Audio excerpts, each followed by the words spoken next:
Hello guys, welcome to my channel Tarun स्लैग। सर्दियों के मौसम में एक ही इलेक्ट्रिकल आइटम है जिससे हम अपने घरों में ठंड से बच सकते हैं। वो होते हैं इलेक्ट्रिकल रूम हीटर्स, ब्लोअर्स, जिनकी मदद से हम अपने अपने घरों में आराम से रह पाते हैं। लेकिन कभी आप लोगों ने सोचा है ये कैसे काम करते हैं? चलिए हम इस वीडियो में इनकी पीछे की साइंस को समझते हैं। ये कैसे काम करते हैं और इनके कौन कौन से मेन पार्ट्स होते हैं। पहले तो मैं आपको बता दूं इलेक्ट्रिकल रूम हीटर्स और ब्लोअर हीटर्स में क्या अंतर है। इसमें सबसे मेन डिफरेंस तो यह है कि रूम हीटर्स में फैन नहीं होता, इसलिए वो हवा नहीं देते, लेकिन ब्लोअर हीटर्स में फैन होता है और वो गर्म हवा देते हैं। रूम हीटर से गर्मी हीटर के नजदीक रहकर मिलती है और ब्लोअर हीटर फैन के कारण दूर तक गर्म हवा देता है। गाइज, आज मैं आपको ब्लोअर हीटर्स के बारे में बताऊंगा, इसी से आप इलेक्ट्रिकल हीटर के बारे में भी समझ जाओगे। बढ़ते हैं वीडियो की ओर। मेरे पास यह एक ब्लोअर हीटर है। इसे हीट कन्वेक्टर और हॉट एयर फैन भी बोला जाता है। इसमें ऊपर की तरफ वेंट होते हैं एयर सर्कुलेशन के लिए। सामने की तरफ एलिमेंट्स हैं, यहाँ से गर्म हवा निकलती है।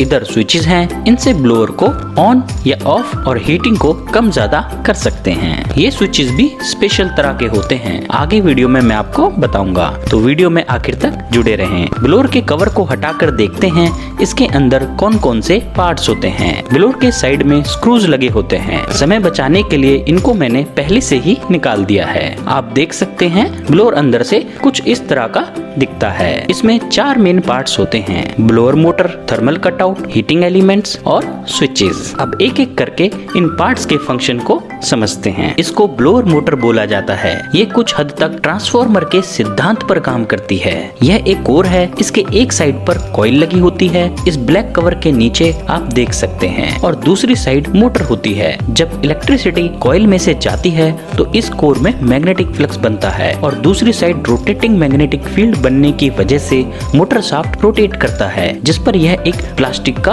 पार्ट लगा होता है। इसका डिजाइन कुछ इस तरह का होता है कि ऊपर से हवा खींचता है और सामने की तरफ एलिमेंट पर फेंकता है। इसको थर्मल कटआउट बोलते हैं। यह एक सेफ्टी डिवाइस भी होता है। जब एलिमेंट ज्यादा हीट हो जाता है तो यह सप्लाई को डिस्कनेक्ट कर देता है, जिससे ब्लोअर खराब होने से और अत्यधिक हीट के कारण आग लगने के खतरे से बचता है। यह कुछ इस तरह से दिखता है। बीच में पत्ती होती है जिसे बायमेटेलिक स्ट्रिप बोलते हैं। जैसे ही इसे कुछ निर्धारित हीट मिलती है, यह कनेक्शन नीचे से हटकर ऊपर कनेक्ट हो जाता है, जिससे सप्लाई डिस्कनेक्ट हो जाती है और ठंडा होने पर यह वापस अपने पहले वाली कंडीशन में आ जाती है। इसको हीट एलिमेंट्स के ऊपर इस होल में से मिलती है। यह हीटिंग एलिमेंट्स होते हैं। यहाँ हजार वाट के 2 एलिमेंट्स लगे हुए हैं। इनका हाई मेल्टिंग पॉइंट होता है, इसलिए एलिमेंट्स काफी हीट होने पर भी पिघलते नहीं हैं। आप देख सकते हैं एलिमेंट्स की सपोर्ट के लिए ग्लास कोटेड इंसुलेटर्स लगते हैं। इसकी वजह से ब्लोअर की बॉडी में करंट नहीं आता और इसका भी हाई मेल्टिंग पॉइंट होता है। अब समझते हैं स्विचेस के बारे में।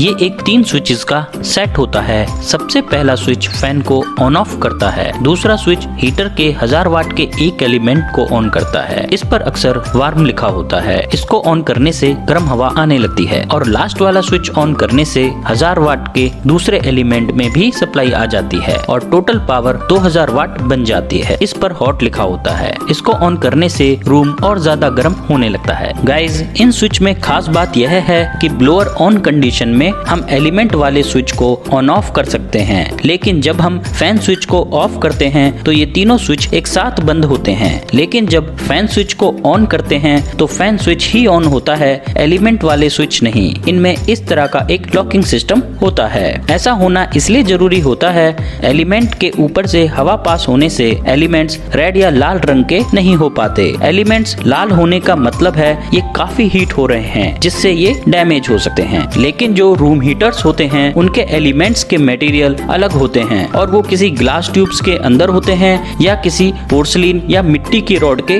ऊपर लगे होते हैं। उनमें एलिमेंट्स लाल हो जाते हैं और इस टाइप के रूम हीटर्स में फैन भी नहीं होता। गाइज, ये तो मैंने आपको बताया हीटर के मेन पार्ट्स के बारे में, और अब मैं समझाता हूँ कैसे कैसे सप्लाई सभी पार्ट्स तक आती है। यह एक कनेक्टर होता है। मेन सप्लाई के फेज फेज और न्यूट्रल सप्लाई कॉर्ड से कनेक्टर तक आते हैं। इसके बाद एक वायर स्विच में चली जाती है, दूसरी वायर थर्मल कटआउट पर। इसके साथ आप रेड वायर देख रहे होंगे, ये ब्लोअर मोटर के कॉइल में जाती है। दूसरी वायर ब्लोअर मोटर को स्विच के जरिए मिलती है। स्विच से 2 वायर और निकलती हैं। ये दोनों एलिमेंट्स में कनेक्ट होती हैं। थर्मल कटआउट का दूसरा एंड एलिमेंट में जाता है। गाइज, इस तरह से सप्लाई सभी पार्ट्स तक पहुंचती है। अब मैं ब्लोअर को सप्लाई देता हूं और फैन स्विच को ऑन करता हूं। आप देख सकते हैं फैन मोटर स्टार्ट हो गई है, लेकिन अभी यह ठंडी हवा दे रहा है। अब एक एलिमेंट को ऑन करता हूँ, यहाँ से गर्म हवा आने लगी है। अब मैं दूसरा एलिमेंट भी ऑन कर देता हूँ,